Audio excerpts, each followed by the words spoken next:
सध्या राज्यातील काही भागात अंशतः आभाळी हवामान असून ही स्थिती या आठवड्यात कायम राहण्याची शक्यता आहे. राज्याच्या दक्षिण भागांमध्ये दुपारनंतर स्थानिक स्वरूपाचा वादळी पाऊस पडू शकतो. हा पाऊस प्रामुख्याने कर्नाटक व तेलंगणा सीमेलगत असलेल्या मराठवाडा, मध्य महाराष्ट्र व विदर्भातील सीमावर्ती भागांमध्ये राहण्याची शक्यता आहे. 30 मार्च दरम्यान राज्यातील काही भागांमध्ये प्रामुख्याने दुपारनंतर आभाळी हवामान तयार होऊन मेघगर्जनेसह पाऊस आणि वादळी वाऱ्यांची स्थिती निर्माण होण्याचा प्राथमिक अंदाज आहे.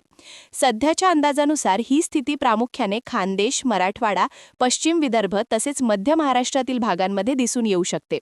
उर्वरित विदर्भात देखील हवामानात बदल दिसू शकतो.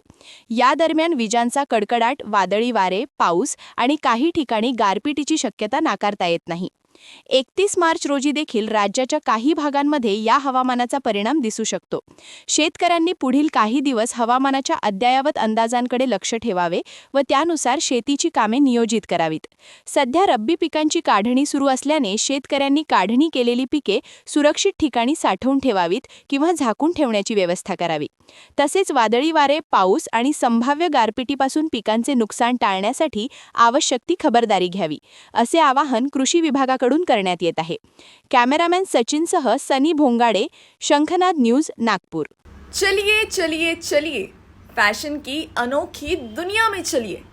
जी हाँ, वीर एसोसिएशन द्वारा संचालित नागपुर फैशन हब, जहां आप पा सकेंगे ladies wear, men's wear, kids wear, footwear, imitation jewellery, Indo western garment और फैशन की ढेर सारी एसेसरीज, और वो भी बिल्कुल किफायती दामों में.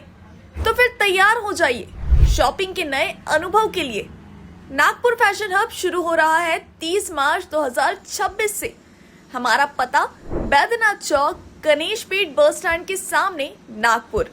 संपर्क करें 9511815554, 9028827464, 7821962966.